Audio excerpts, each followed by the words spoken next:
sociedad, políticos bailan en su propia realidad.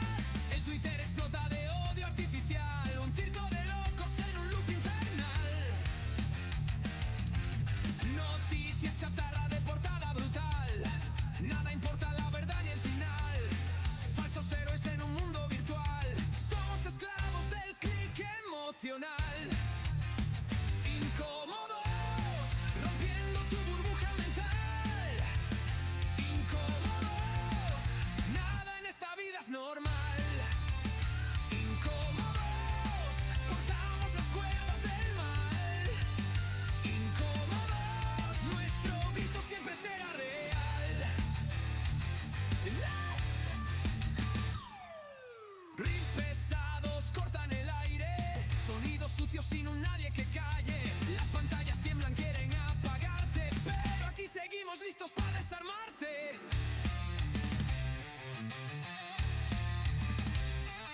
No sé por qué la gente votó por mí. Because it's nice, because it's handsome, there's something incredible. Cansado de las noticias que no dicen nada. Nosotros tampoco decimos nada. Pero con sarcasmo.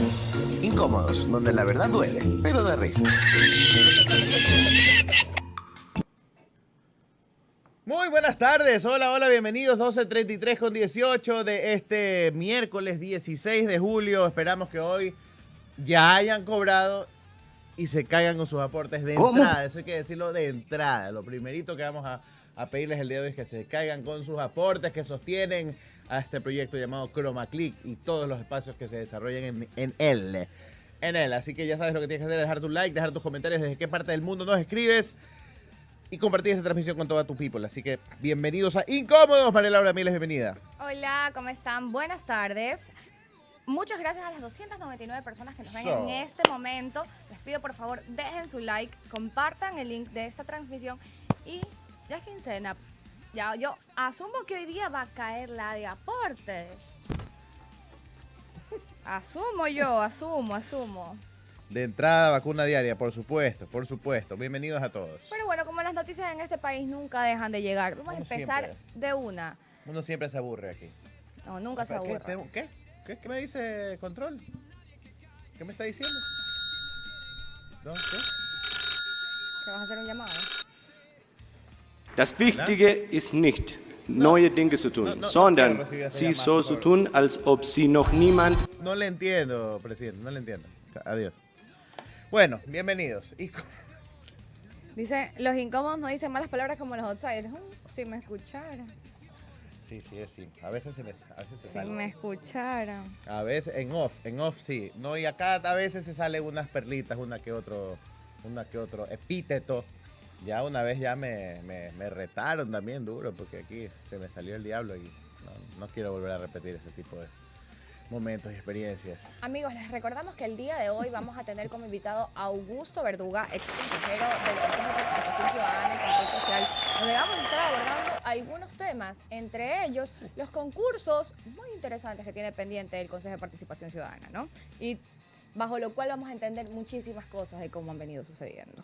Así es. Eso y otras noticias más, como por ejemplo... ¿Qué pasó? ¿Qué pasó que ahora resulta ser que el Ministerio de Energía está invirtiendo? Empezó la inversión pública. Sí, ¿no? Empezó el Ministerio de Energía a hacerle mantenimiento a la red estatal eléctrica. ¿Que no es para eso? Pregunto, ¿tú me estás contando? Pues no.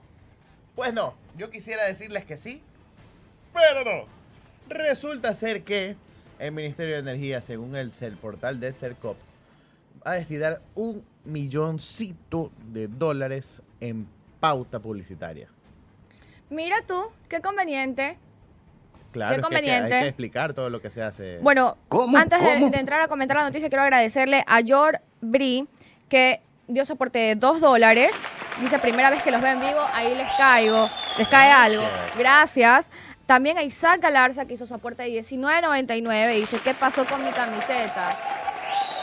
Aquí hacemos camisetas en Incómodo. ¿Te acuerdas? A ver, ¿te acuerdas que Danilo trajo unas camisetas? Es verdad. Y que habíamos hablado del Y que la sorteamos. tengo. Ya, ok, Isaac. Coordinemos por interno para hacerte llegar tu camiseta. Dale. Ya sé a qué te referías. Yo pensaba que hablabas de las otras camisetas, pero es verdad, tienes la boca embarrada de verdad. Y también acá se ha hecho miembro de la comunidad Chroma Click Adrián López. Así que un abrazo grande para Adrián. Muchísimas gracias por ser miembro de esta comunidad hermosa de Chroma Click. Qué bestia, qué nivel. De entrada se cayeron con esos guisos, con ese billete. Qué nivel. Pero bueno, hablemos de la incoherencia de Estábamos cómo leyendo. actúa este gobierno, ¿no?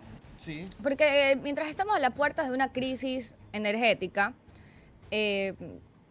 causada por la ineptitud de la gente del ministerio, de SELEC, por no saber contratar adecuadamente, se les cayeron 3 contratos a Progen y un contrato a ATM, ellos aprovechan, claro, ellos aprovechan el recurso, está en proceso de caída, ellos aprovechan el recurso estatal para pautar medios de comunicación. Qué conveniente. Es para decirle a la gente lo que hacen, seguramente. ¿No? Como ayer que intentó la ministra prender la planta potabilizadora de agua móvil allá en Quito, politizando la tragedia del 13% de la población de la ciudad. ¿Cómo? Que no tiene suministro de agua desde hace 6 días por un desastre natural. Fueron a intentar politizar esto Y parece que no le salió y bien. le salió el tiro por la culata ¿Tienes el porque videito? nuestra querida ministra Inés Manzano intentó ella decir, no, yo voy a poder prender esta planta Pero potabilizadora. fue ella, no fue la de Ambiente. Fue la de Ambiente, fue la ministra de Ambiente la que quiso prender la Es Inés la turbina. no, Inés María- Manzano también estaba ahí. No, pero Inés Manzano también estaba Sí, ahí. sí, ella estuvo ahí, Ella sino que la que estaba hace manguereando, sí, es verdad. Ella estaba manguereando con el agua de los tanqueros, Sí. los Los baldecitos. baldecitos. Ay, Dios mío. Y la Pero otra mira. ministra, en cambio, quiso prender este generador así que se prende así como a motor. Y nada, no les estaba funcionando. Ponga el video, porque la verdad es que estas cosas hacen... Chromaclick dice, digan a Inés Manzano que pase algo de esa pauta. No. No, No. papito. ¿Para qué? Para que aquí No. van a querer que le hagamos Guácala. barra. Pues, ¿no? No. Ya sabe, pues, ¿no? ¿Para qué es eso? A ver, ponga el video, por favor, doctor. A mí me gusta hablar con la boca vacía.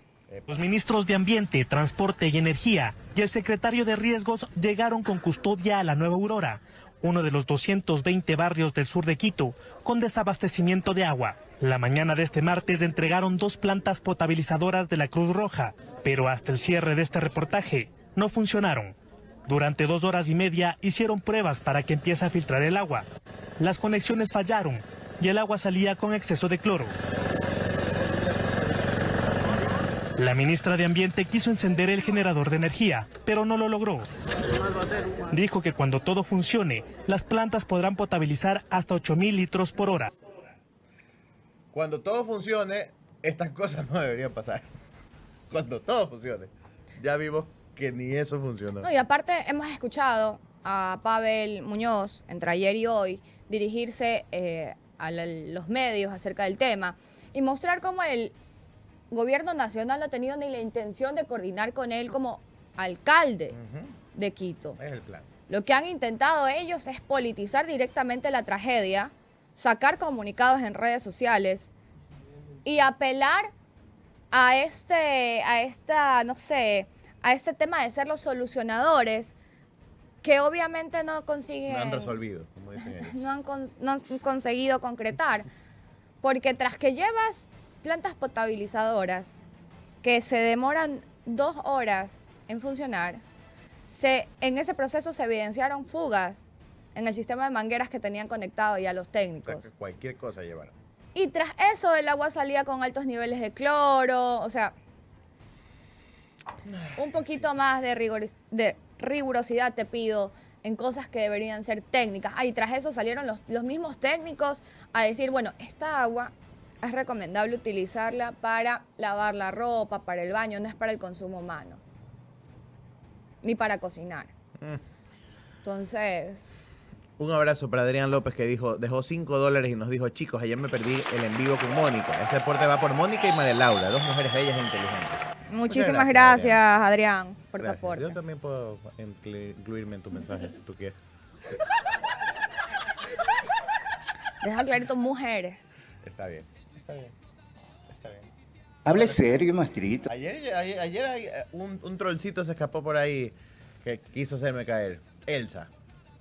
No caeré. Elsa Pope. ¿Cómo? No te digo el otro apellido. No te lo iba a preguntar tampoco. Casi lo dije. No, lo leí y dije, ¡ah! No. Bueno, y sí, esto pasó el día de ayer y parece ser la estrategia, ¿no? Ir como van por las alcaldías, ¿no? De Guayaquil, de Quito, las prefecturas. A ver, y esto es un aviso Claro, para la arranca. Revolución Ciudadana. Porque no solamente van a atacar tu gestión, a buscarte hasta el último pero, a paralizarte las obras, como en el caso del puente elevado de Ceibos, que bueno, a título personal no estoy de acuerdo con ello, ¿no? Pero me parece que el tema de ellos no es pensar en la gente, sino directamente en lo político. Te quieren frenar cualquier ejecución de obra que puedas capitalizar políticamente. Ahora, le pasó ese tema del desastre natural a Pavel, lo quisieron aprovechar. Y yo ahí sí tengo que coincidir con Pavel, porque la gente que está allí, que está viviendo la nota y se da cuenta, chuta, estos manes solamente llegan para la foto, como ya pasó en el incendio de Guápulo. Solo llegan para la foto, se toman la foto y se van, no llegan a ayudar, no llegan a realmente acompañar a la gente. Entonces, esa gente saca sus propias conclusiones. Claro. Saca sus propias conclusiones de quiénes están realmente acompañándolos durante no solo un día a tomarte la foto o a que los medios te acompañen, sino durante todo el proceso del desastre. Que, seamos honestos, mencionémoslo una vez más, no es responsabilidad directa de Pavel. Ya es un tema de un deslave, de algo que ocurrió de manera fortuita, que el municipio tal vez esté tardando mucho en solucionar. No lo sé, lo desconozco, no soy ingeniera que pueda determinar este tipo de cosas. Pero se ha visto un acompañamiento del municipio desde el primer día hacia estas personas, ¿no? Entonces, yo creo que la gente también tiene Esperemos. ese filtro de darse cuenta quién llega para la foto y quién llega realmente a ayudar, ¿no? Incluso en un video que subió el ministro Luque mostraba en las tomas algunas maquinarias. Esas maquinarias no son de ellos, son del municipio. Por ejemplo. Pero usan el video Ahora, para hacer publicidad en redes. Ahora, yo no coincido en algo con Pavel de las declaraciones que le escuché el día de hoy, no sé si son de ayer o de hoy en la mañana, en la que dijo, nosotros no estamos pensando en el TikTok capitalizar este tema mediante una estrategia de comunicación. Pavel, ese es un error garrafal. Sí. Garrafal. Porque ustedes están haciéndolo más.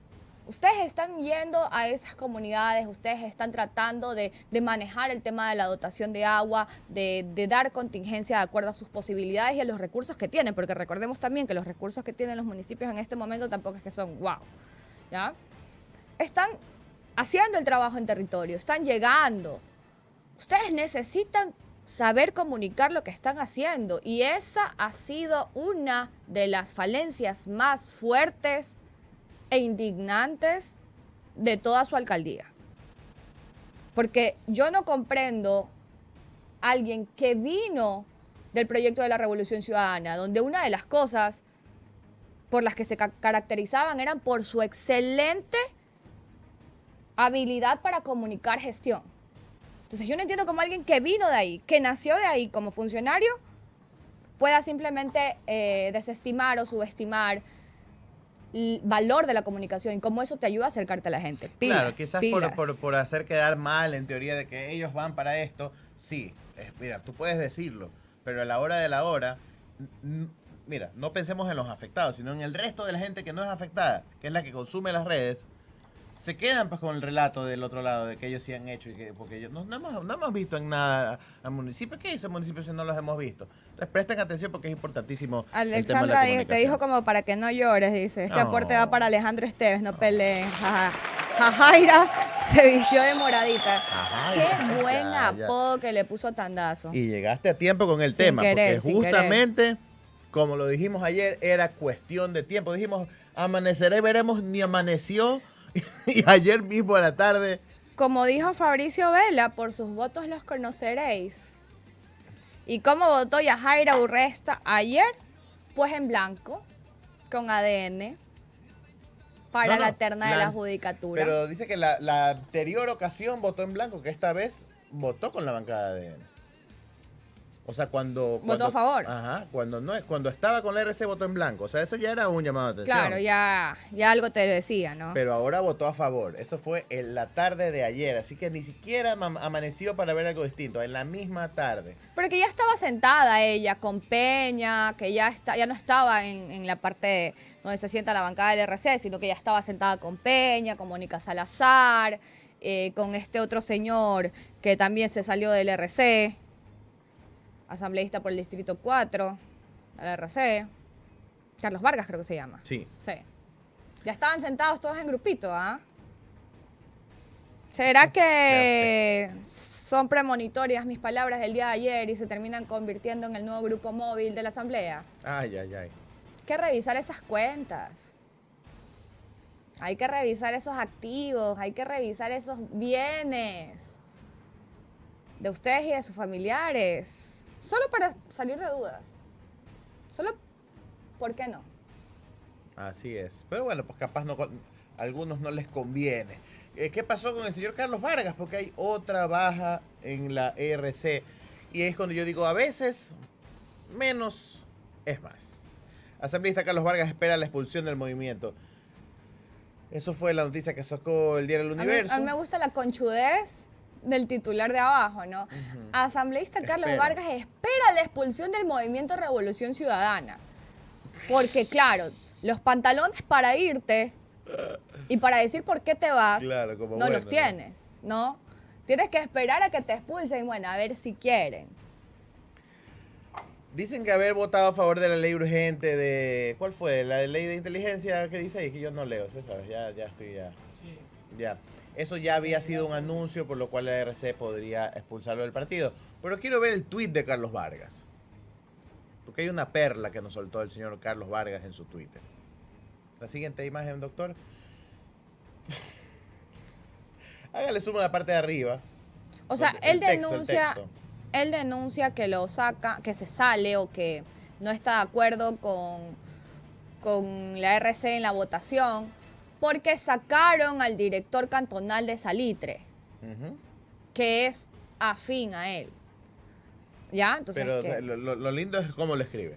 Es una cacería, primer error, de brujas en el partido RC5. El director provincial de Guayas, Camilo Samán, notifica la salida del director cantonal de Salitre solo por ser esta. ¿Tú puedes leer lo que dice ahí? Afín a mí. Señor asambleísta, afín va unido y sin H. No es afín a mí. Y cacería es con C. Cacería. Aquí solo me toca esperar mi expulsión del partido por pensar diferente. Ñaño. Ay, ñañito. Y aquí me pasan a mí otro run. ¿Otro? Que es posible que un asambleísta también se vaya porque está pidiendo dentro del comité de ética de la RC la expulsión de otra asambleísta. ¡Ah, carajo! Entonces, al parecer, si no le dan la razón y expulsan a la asambleísta B, la asambleísta A Se va, se pone con ¿Cómo? condicionamientos. Claro. Alexandra Carpio, 2 euros más, chicos, menos bulto, más claridad. Eso, y ese es un bultote. Es impresionante como un país, como un movimiento, perdón, un partido que manejó un país entero, que manejó ministros, funcionarios, es incapaz de manejar a 64 personas y ordenarlas. Porque lo que se está viendo aquí, si es cierto, la RC ha tenido sus deserciones en el pasado, esto para mí al menos es inédito dentro del RC. Este tipo de jugarretas, este tipo de inmadureces, de gente descriteriada que jamás debió poner un pie en la política. Sin ni escribir saben. Y que ahí también debe asumir y soportar, como dicen la chaviza, la queso. soportar la responsabilidad que tienen de haberle dado palestra a ese tipo de gente. Porque no es posible que yo llegue asambleísta, dizque por haber hecho un trabajo de territorio y tener gente que me respalde, como fue lo que metió Mónica Salazar antes de irse. ¿Cómo es posible que yo haya hecho mi trabajo y todo y que llegue a la asamblea, a un puesto de representación para esa gente a la que supuestamente yo he trabajado y me vaya porque me miraron feo, porque me hablaron mal, porque me cae mal esta, porque no votan a esta? ¿Qué estamos en el colegio? O sea, realmente a mí me parece inverosímil que no puedan ordenar a esta gente desde el interno del RC. Inverosímil. Claro, que no puedas tener la capacidad de lectura para darte cuenta qué tipo de gente estás llevando. Porque a la primera, porque aquí la gente en el chat dice, no, pero es que les están ofreciendo plata, por la plata bailemos. No. Ñaño, si tú tienes gente que a la primera de cambio, a la primera que te pintan un billete, te viras, no sé, a mí me parece que como extraño que no se hayan dado cuenta. Eso es una autocrítica que debe ser a la interna el movimiento. El invitado ha llegado. Ya ves por qué no creo en los políticos, dice Jeremy Cruz. Bueno, y hablando de cuestiones atípicas, hablando de cosas que nos dan la pauta de cómo se maneja este gobierno, quiero darle la bienvenida a Augusto Verduga, ex consejero del Consejo de Participación Ciudadana y Control Social, que fue destituido, que fue implicado en el caso Ligados, del que bastante se ha hablado. Augusto, ¿cómo está? Bienvenido. ¿Qué tal, María Laura, Alejandro? Gracias por la invitación. Estoy bien, a pesar de todo, los embates, ¿no? Estoy bien. A buen resguardo y con mi familia, que es lo importante. Me alegra mucho escuchar eso. Mucho se ha hablado ya del caso Ligados, los supuestos chats, las grabaciones y los audios que más bien parecen pinchazos de espionaje, ¿no? Pero hay algo que nos llama la atención, o al menos a título personal me llama la atención, y es la suerte de la jueza Daniela Camacho. Porque la jueza Daniela Camacho ha llevado casos como el Balda, Soborno, Flopec, y justamente, coincidencialmente, como si no hubiera más jueces en este país, ¡pup!, le toca el caso Ligados. Sabemos que la Corte Nacional de Justicia rechazó su pedido de recusación a la jueza Camacho sobre el proceso judicial que está enfrentando. ¿Cuál es su percepción sobre este tema y cómo se ha manejado este proceso durante todo su desarrollo? Gracias por la pregunta, María Laura. Bueno, yo ayer rendí mi versión de los hechos. Fue una versión extensa, de más de 2 horas y media. Y lo hice, ¿sabes qué? No porque crean la justicia o la Fiscalía Ecuatoriana ni en la justicia de la jueza Camacho. Yo ya estoy claro en que ellos tienen un dictamen acusatorio. Son operadores políticos más que fiscales que pretenden escudriñar sobre la verdad de los hechos. Pero lo hice, ¿saben por qué? Porque estoy seguro, convencido, de que en cuestión de 5 años este caso será conocido por jueces de la Corte Interamericana de Derechos Humanos. Ya es a ellos a quienes me dirigí. Sobre el tema de la recusación a Camacho, yo presenté un recurso de hecho, todavía no está cerrado ese juicio de recusación. Primero presenté una apelación, ¿no? Hay algunos que creen que el juicio de recusación es de única instancia, ¿no? Yo les apelé y pareciera que no se dieron cuenta que se podía apelar el asunto. Me negaron la apelación y luego presenté recurso de hecho. Por eso la competencia de Daniela Camacho está suspendida todavía, la inefable jueza Camacho, y la recusé por obvias razones, María Laura. Porque no desde ahora nomás, sino desde mucho antes de que yo sea consejero de participación, yo tenía pronunciamientos explícitos en contra de la jueza Camacho, ¿no? Por su accionar político más que jurídico en la dilucidación de los casos judiciales que llegaban a su despacho. Y entonces, ¿saben qué me respondió el juez que conoció el juicio de recusación? Que ahorita se me escapa el apellido, pero es compañero de la Corte Nacional de Camacho. Que como no había habido una respuesta de parte de Camacho, entonces no se podía probar la enemistad manifiesta. O sea, él decía que como solo era yo que le había dicho inefable jueza Camacho, corrupta, ¿no? Que tiene puertas giratorias con el poder oligárquico de este país. Como ella no respondió, entonces no pasa nada, ¿no? Ella sí puede seguir siendo una jueza imparcial en este caso. O sea que los jueces por natura son así como arcángeles, ¿no? Todos son seres súper misericordiosos, que no va a definir, pero en absoluto, no va a incidir en nada el hecho de que yo le he venido criticando a Camacho hace años atrás, ¿no? Entonces, me parece que era una raya más al tigre de todas las irregularidades de este caso, ¿no? Y efectivamente, yo sostengo, como usted bien señala, tuvieron, digamos, la excusa perfecta para decir que sacaron ciertos audios de mis dispositivos cuando realmente esos audios fueron inoculados. Pedí un peritaje independiente después de los peritajes que ha hecho la Fiscalía. Saben que la extracción de la información, les paso un dato no menor, la extracción de la información de mis dispositivos fue secreta por 2 ocasiones. En febrero, cuando me allanan, el 24 de enero, perdón, en enero del 2025, concretamente el 24, me allanan y me incautan los dispositivos. Y al día siguiente, el 25 de enero, convocan rapidísimo a la pura una audiencia privada. Lo que hicieron en esa audiencia fue, bueno, señores, aquí están las partes procesales, los abogados de la defensa, estos son los dispositivos que hemos incautado, perfecto, están funcionales, bla, bla, bla, son marca tal, tal, tal. Ok, ahora sí, muchas gracias, señores, ahora sí nos vamos a nosotros a hacer la extracción de la información y después los vamos a convocar a reinstalar la audiencia, y efectivamente así fue. Pero el proceso más delicado, más sensible, la extracción misma de la información fue secreta, sin presencia de la defensa, ¿no?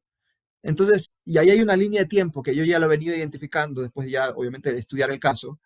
Del día 25 de enero hay un lapso de alrededor de 8 horas más o menos, desde que salen los dispositivos del Consejo hasta que ingresan en criminalística de la zona 9, en Quito. Nadie sabe dónde estaban los teléfonos. Y entonces ahí yo conecto esa idea con eso que alguna vez el medio La Posta, el periodista Anderson Boscán y la periodista Mónica Velázquez revelaron que tenían conocimiento de que mis celulares habían pasado primero por Carondelet, que se había roto la cadena de custodia, ¿no? Entonces calza muy bien la historia, lo que cuenta en La Posta, con lo que yo he podido evidenciar ahí a lo largo de estos meses.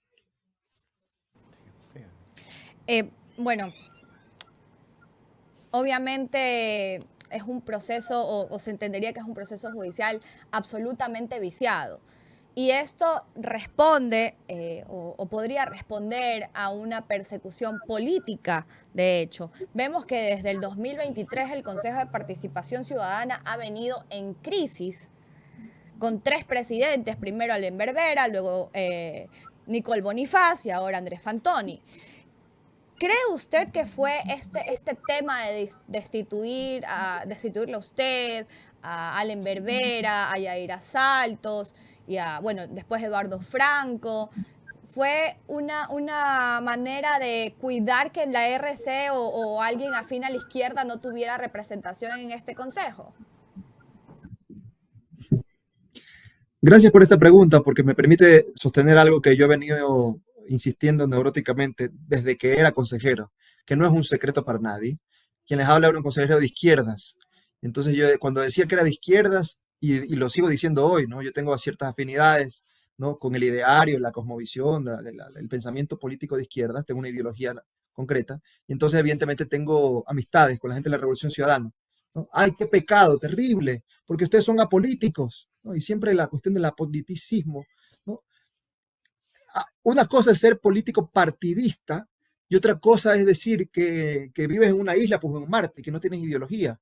Si se trata de un funcionario público con, digamos, con atribuciones que tienen que ver con la vida práctica de las personas, con la vida cotidiana, el control social, la participación ciudadana. Y yo fui al consejo con esa mochila de valores, ¿no? Profundamente de izquierdas. Entonces, yo jamás acepté eso, yo no rehuyo a mi ideología. Siempre dije que me siento muy orgulloso de eso, porque además esa ideología en la que yo creo, yo sostengo que persigue fines nobles.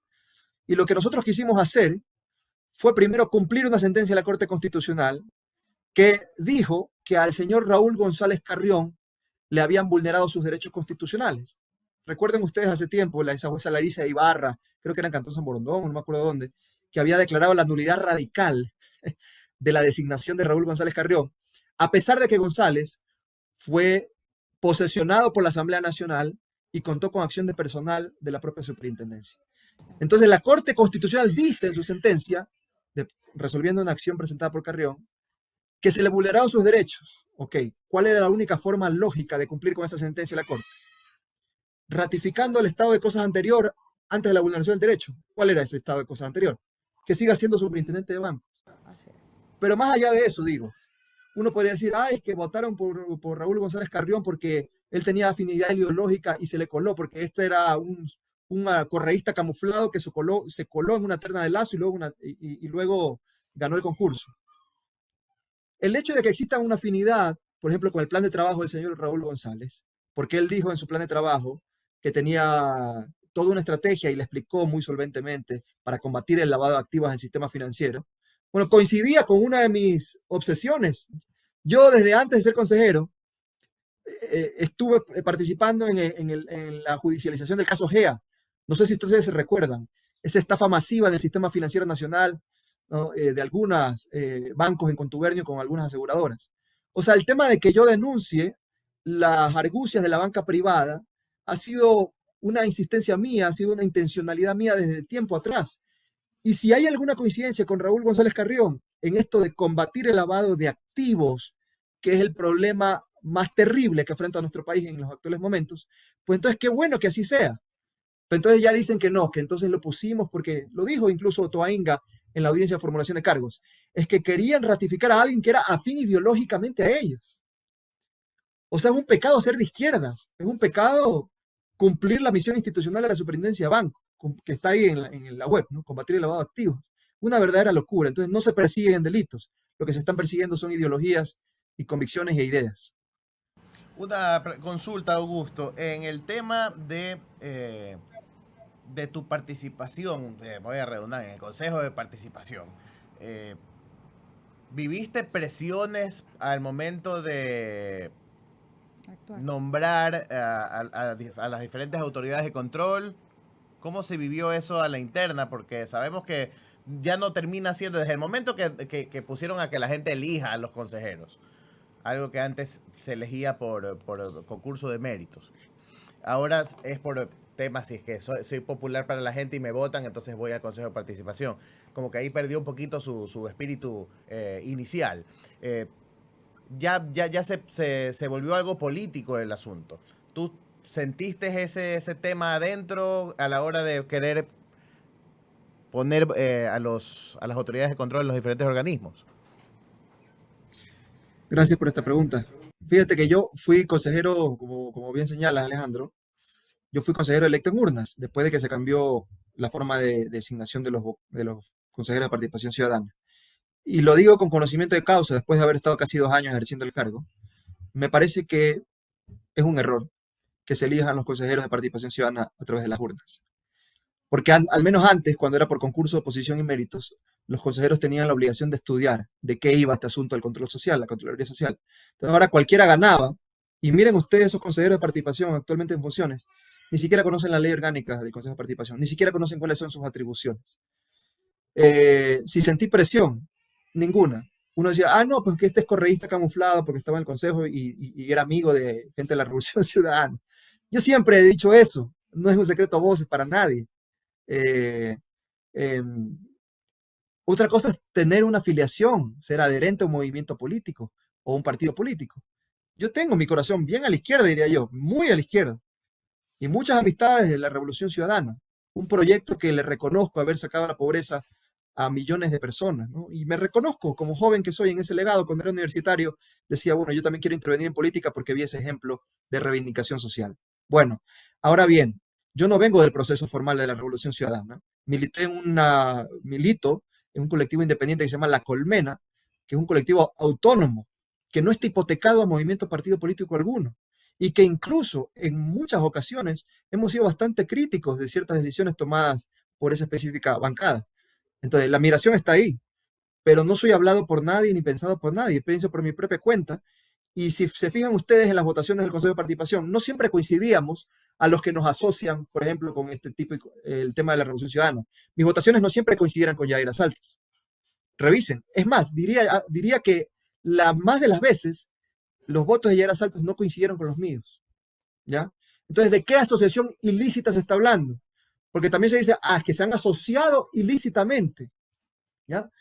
Nos estamos asociando ilícitamente porque hemos votado en un cuerpo colegiado para cumplir una sentencia constitucional. Es una verdadera locura. O sea, ya no podemos ni siquiera conversar entre consejeros, porque eso es asociación ilícita. Y tampoco podemos conversar para afuera, ¿no? Porque después dicen, no, es que también conversaba con otros líderes políticos, conversaba con políticos. O sea, nosotros tenemos que estar en una isla encerrados. Primero no conversar entre consejeros y luego tampoco conversar para afuera, porque eso ya es una asociación ilícita, ¿no? El derecho a asociarse está reconocido en la Convención Americana de Derechos Humanos, Pacto Internacional de Derechos Civiles y Políticos, por diversas razones corporativas, sindicales, ideológicas. Entonces, lo que realmente se está haciendo es satanizar una ideología, ¿no? Eso es lo que está pasando y por eso es tan deleznable. De acuerdo, Augusto. Volviendo al tema del Consejo de Participación Ciudadana y sus funciones, tiene pendientes algunos concursos que debería o debió haber sacado este año.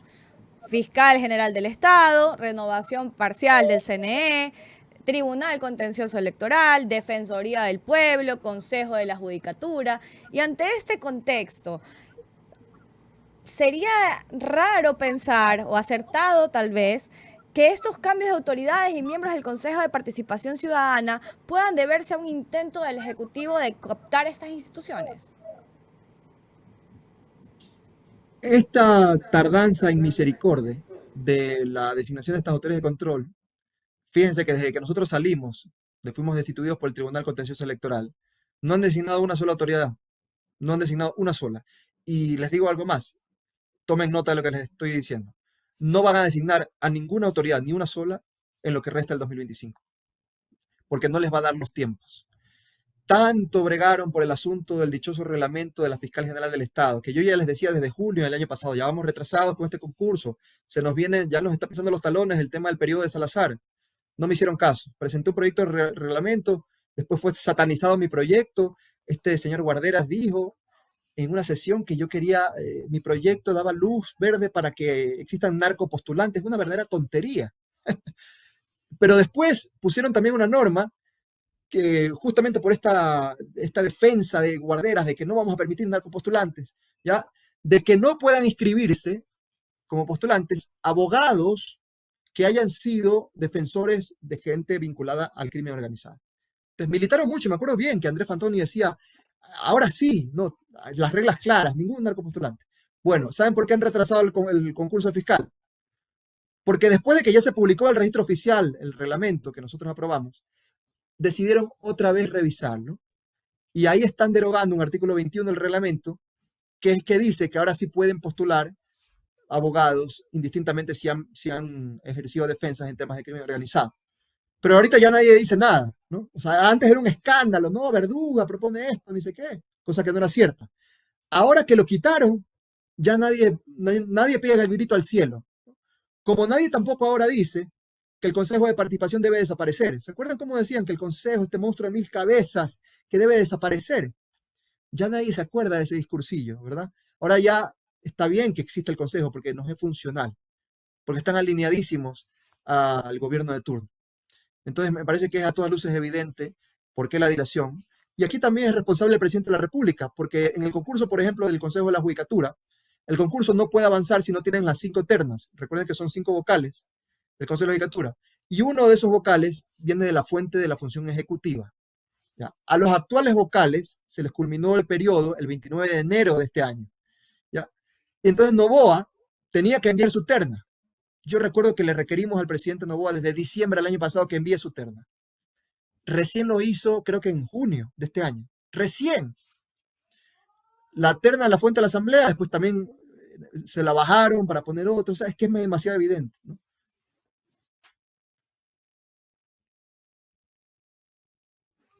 Se me fue el audio, me parece.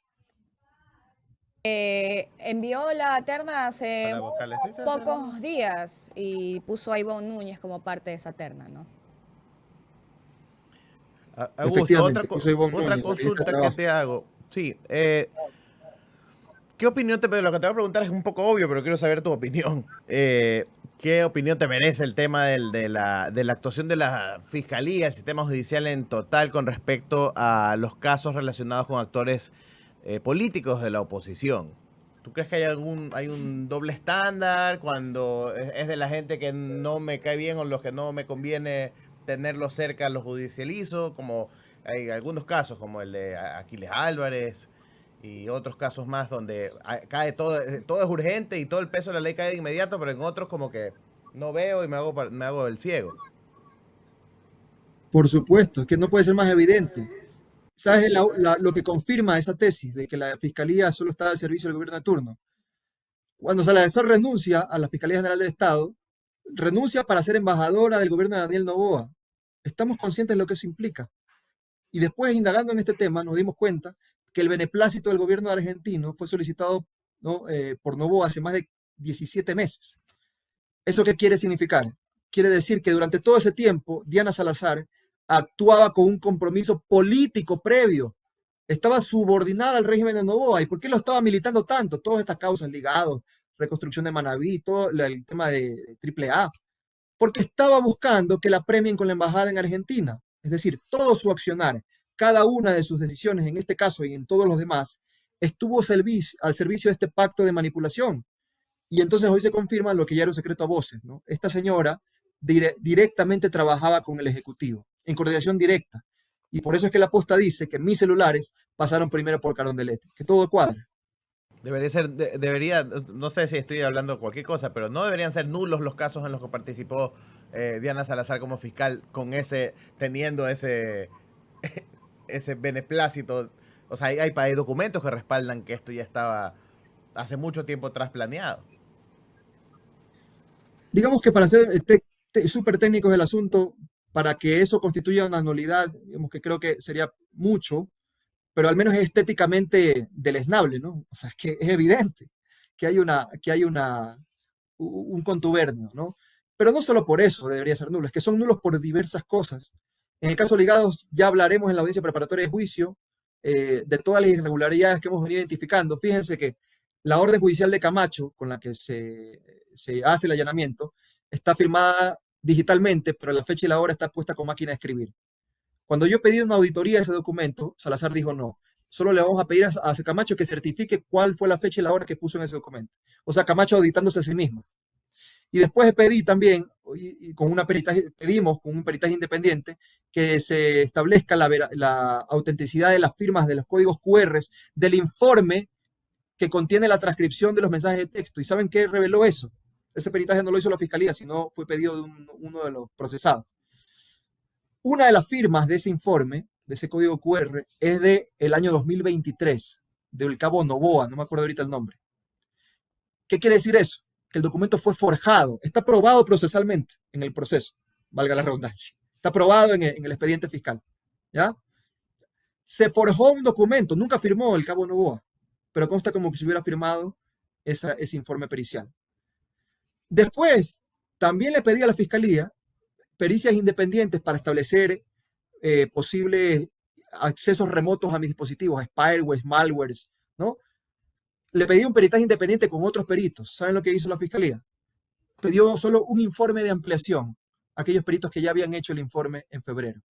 No contento con eso, pido a la fiscalía, y le doy santo y seña, ¿no? con direcciones incluso, que se realice un peritaje de mis teléfonos, lo realiza Amnistía Internacional de Estados Unidos, y también que se oficie al Citizen Lab de la Universidad de Toronto, lo que son gente especialista en ciberseguridad, ¿no? ¿Qué creen que hizo la fiscalía? Negó el pedido. Entonces es evidente que estamos luchando con cancha inclinada, ¿no? No quieren que realmente la verdad se sepa, pero estoy seguro que más temprano que tarde, en el concierto internacional, la justicia de la Corte Interamericana nos va a dar la razón. Y lamentablemente, Augusto, todo este accionar de persecución política o de posible persecución política nos traiga consecuencias a posteriori a todos los ecuatorianos. Porque la cantidad de demandas que se van a meter a cortes internacionales, ya nos amenazaron con un arbitraje internacional en el caso Progen. Entonces, todas las irresponsabilidades y las acciones maliciosas que realizan en torno a lo político nos van a pasar factura a todos eventualmente, lastimosamente. Para cerrar esta lamentablemente entrevista, es así. No, digo, lamentablemente es así porque Ecuador es campeón en violar derechos humanos en los últimos 9 años. Y esto se va a tener que dilucidar en el sistema interamericano. Entonces, sí, penosamente. ¿Y de dónde va a salir eso? Del erario público, ¿no? Es realmente penoso porque la factura final la paga el Estado, la paga el pueblo ecuatoriano, no los gobernantes. Así es. Para cerrar esta entrevista, Augusto, desde donde usted se encuentra, asumo está totalmente enterado de lo que está pasando aquí en el país. Y una de mis preguntas más básicas a todas las personas que tenemos aquí como invitados es, ¿cómo ve usted el panorama político actual después de la aprobación de estas 3 leyes que casi que pasaron de agache en la Asamblea? La ley de solidaridad, la ley de espionaje y la ley de integridad pública, ¿no? Que llevaron reformas de todos los tipos, siendo catalogadas como leyes económicas urgentes. Entonces, ¿cómo ve usted el panorama político actual, panorama económico y social después de esta aprobación de estas leyes? Camufladas como con el rótulo de económicas urgentes cuando realmente no lo son, ¿no? Y bueno, hablo desde la experiencia personal, o sea, lo que yo he vivido, este espionaje brutal, esta cuestión tan atroz de meterse incluso, porque incluso hay un link de iCloud, donde la fiscalía ha publicado incluso las conversaciones más íntimas que ustedes se pueden imaginar, temas con mi madre, con temas absolutamente personales, hasta un amigo que me cuenta que se está divorciando, no les estoy mintiendo. Bueno, todo eso está ahí. Entonces han vuelto legal ahora con estas reformas lo que antes era ilegal, pero igual lo hacía. Entonces, este es apenas el comienzo de algo que para mí constituye la vulneración más flagrante a los derechos de la intimidad de las personas, ¿no? Estar espiando conversaciones íntimas, privadas, para destruir políticamente al adversario, ¿no? Ya ni se digan los temas económicos que sabemos bien desde hace ya algún tiempo atrás que Noboa no tiene la más peregrina idea de cómo solucionar los temas económicos del país, ¿no? Pasa viajando, tomándose fotos en Chanel, en Italia, ni sé qué, mientras el país se muere de hambre, nos matan todos los días, hay más sicariatos, tenemos el país seguro de América Latina y digamos, gobernantes que no se parecen en nada a nuestro pueblo, en nada a nuestro pueblo. Sospecho yo que la única herramienta que tiene a su disposición ahora el pueblo ecuatoriano es las calles, ¿no? A mí me cuesta asumir esa tesis de que el pueblo también tiene que hacerse cargo de quienes elige. Más allá de si el tema de la elección fue fraudulenta o no, que yo sospecho que hay algunas irregularidades ahí, pero supongamos que fuera legítima la decisión de Noboa, ¿no? Creo que tenemos que hacernos cargo de nuestro pueblo tal y como es, no tal y como nos gustaría que fuere. Y entonces ahí hay un desafío enorme para los movimientos progresistas del país de tratar de escuchar y entender, digamos, esta cuestión que nos parece a nosotros absurda, de cómo la gente le puede dar el voto a sus verdugos y de que no hemos aprendido la lección en tantos años. Bueno, creo que ahí hay un trabajo de pedagogía necesario que hay que hacer, ¿no? Y hay que hacerlo, o sea, no hay atajos en este sentido, ¿no? Me parece que hay que revisar también cómo se están designando o eligiendo a los representantes del pueblo en el Parlamento, ¿no? Fíjense esta deserción de las filas a apenas 2 meses de haber sido electos, una cosa escandalosa. Una reforma a la ley orgánica de la función judicial también es muy imperativo en ese sentido. Los famosos camisetazos tienen que tener un control, ¿no? Pero más allá de eso, construir cantera de militantes para que cuando las cosas se pongan grises, porque este es el pluralismo político, la derecha va a hacer gobierno y la izquierda también, pero el verdadero desafío es construir irreversibilidad, que el pueblo se apropie de esas conquistas, ¿no? De los derechos sociales.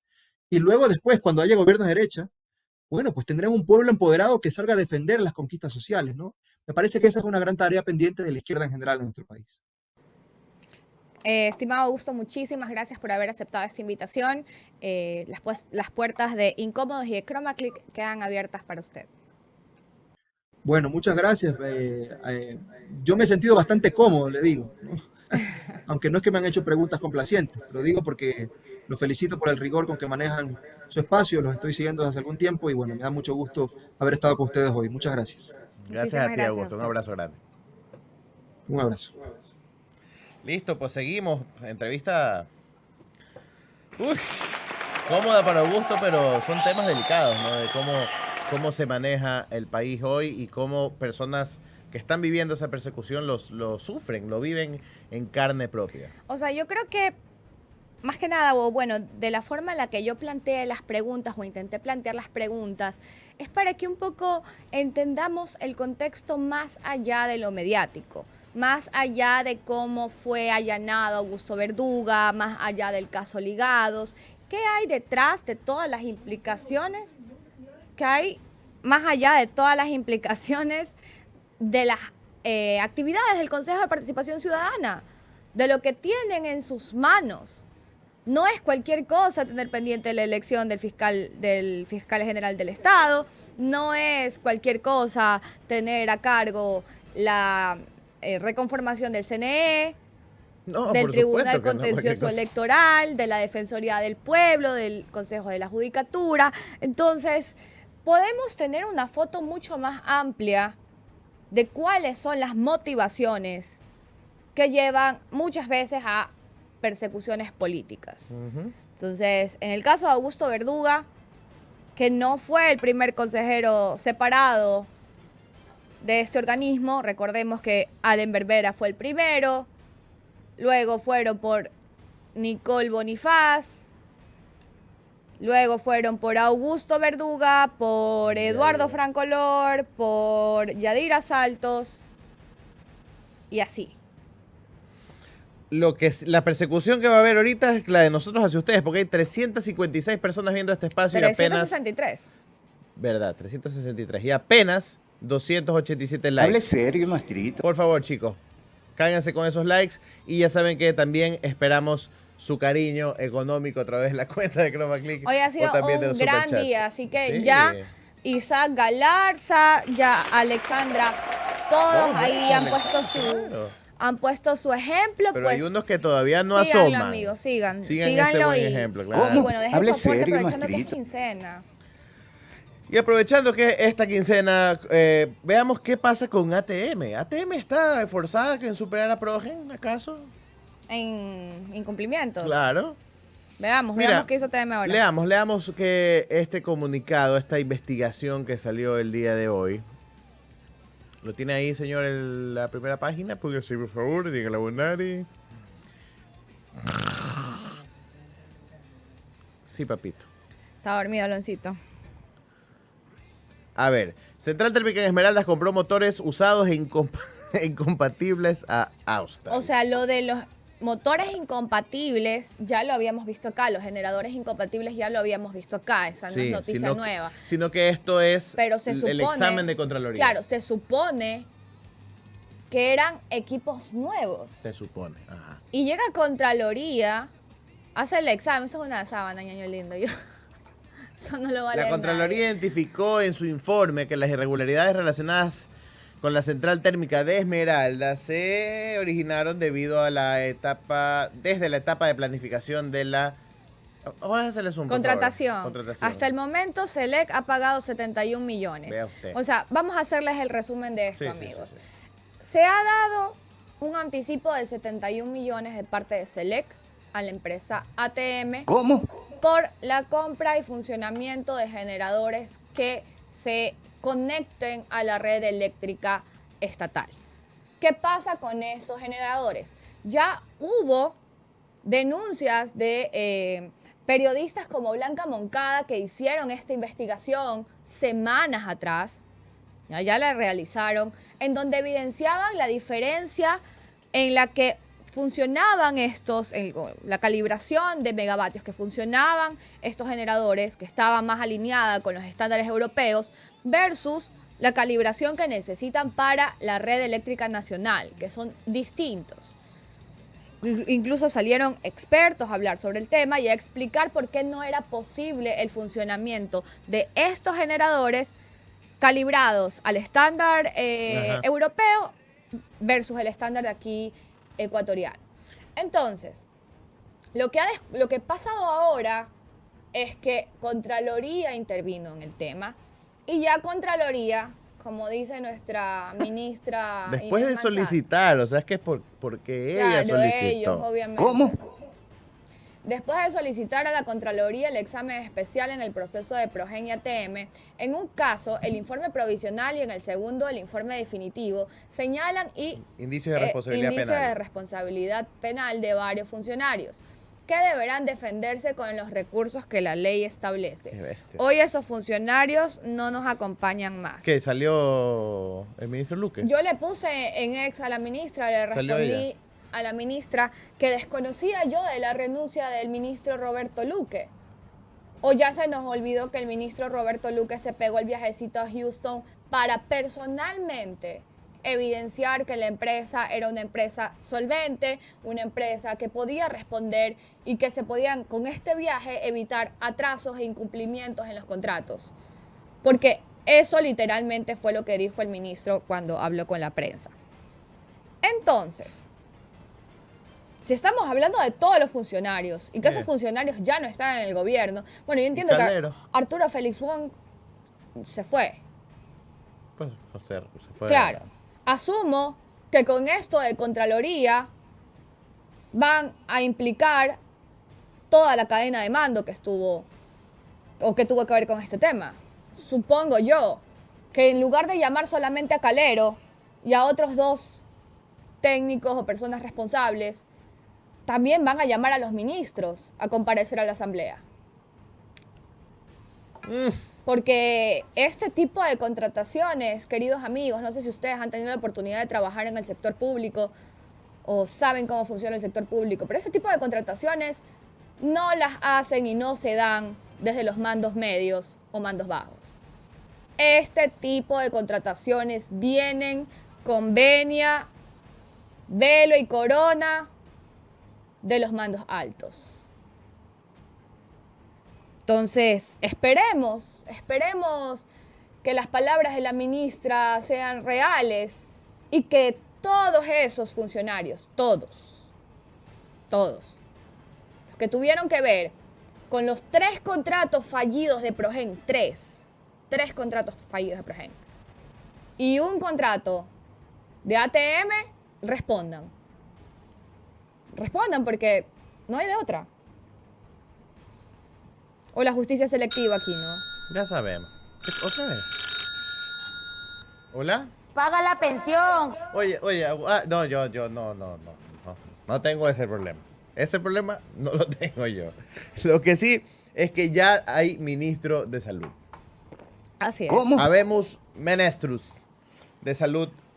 El señor Jimmy Martin ha sido designado como el nuevo ministro de salud.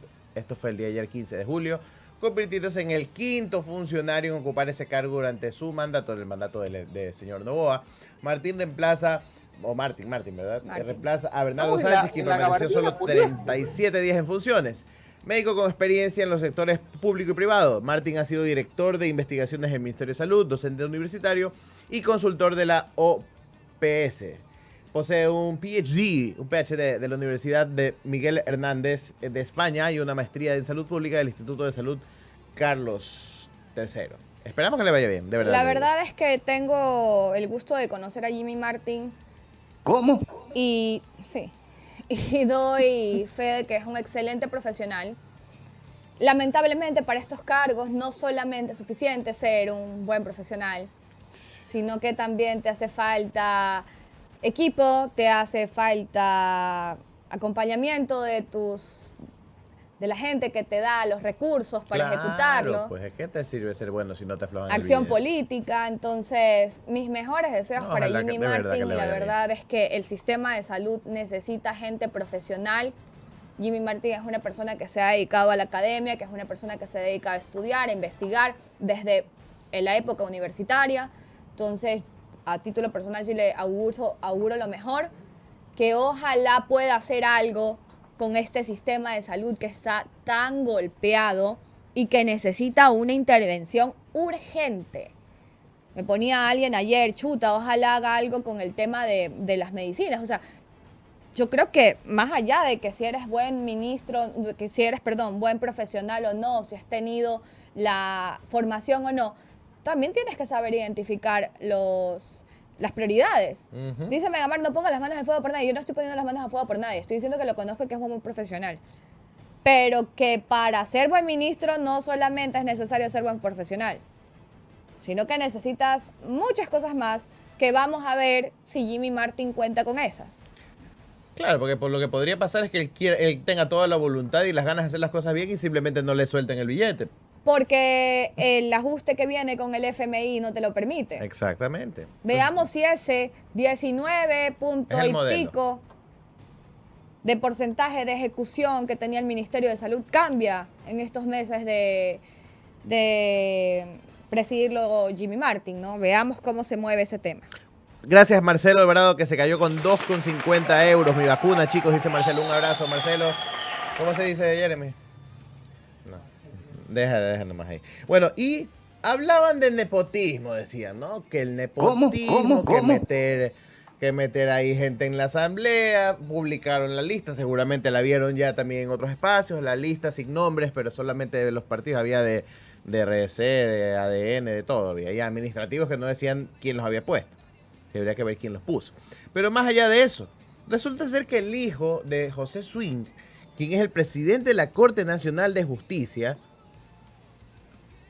ha sido designado como tercer consulado del Ecuador en Madrid.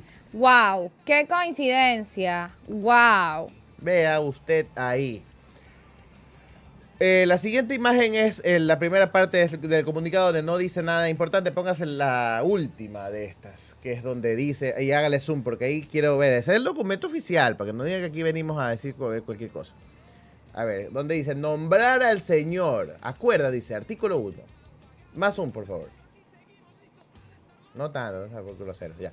Nombrar al señor José Luis Swing Aldaz. O sea, se llama igual que el papá, José Swing. Como tercer secretario en el Consulado General del Ecuador en Madrid. ¿Cuándo esto está sellado? 20 de septiembre del 2024. ¡Oh! ¡Qué coincidencia! ¡Qué sorpresa! No es como si tu papá hubiera impulsado a uno de los candidatos de la terna. ¡Oh!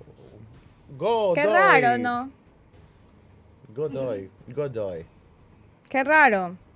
Como... Qué suerte, dice Sebastián Romero. Que compre la lotería también. Es como las veces que Macho tiene una suerte. Claro.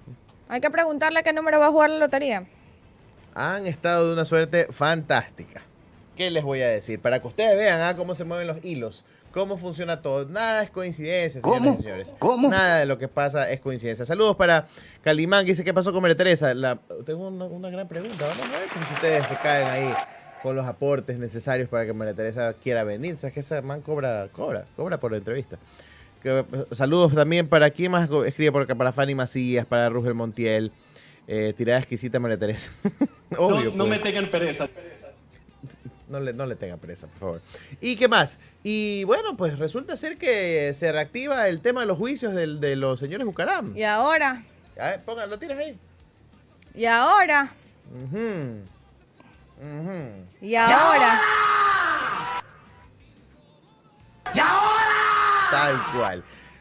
El juicio contra los Bucaram se retomará el 23 de julio. Este juicio es por delincuencia organizada. ¿Será eso lo que se refería a Salcedo cuando decía que iba a hablar? Pregunto.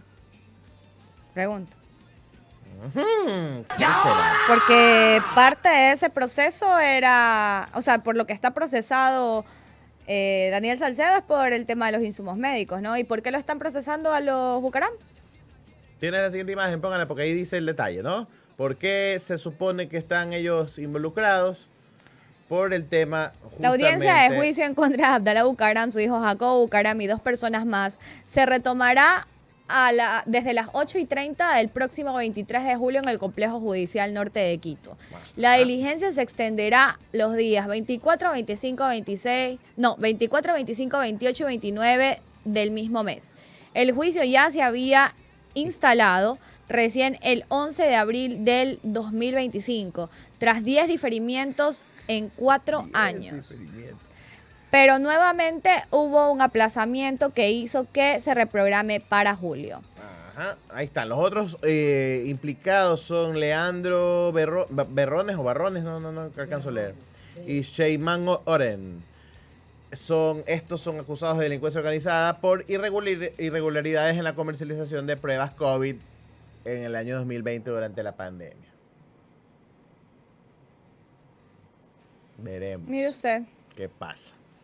¿Qué va a pasar, señoras y señores? Bueno, siendo la hora 35:52, pasaditos unos minutos nada más de este espacio, esperemos que hayan disfrutado. Se han caído con algunos aportes, así que la verdad es que se merecen un aplauso de parte de la producción y de toda la gente de Chroma Click. ¿Otra vez? ¿Hola?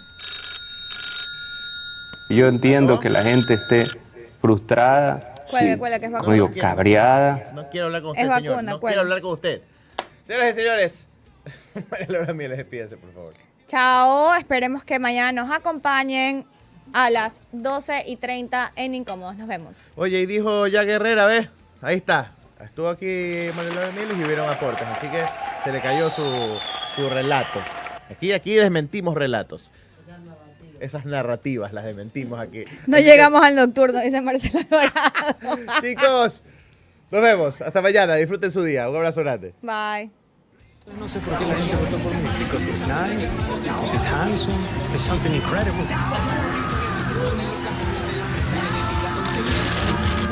Cansado de las noticias que no dicen nada, Nosotros tampoco decimos nada. pero con sarcasmo. Incómodos, donde la verdad duele, pero da risa.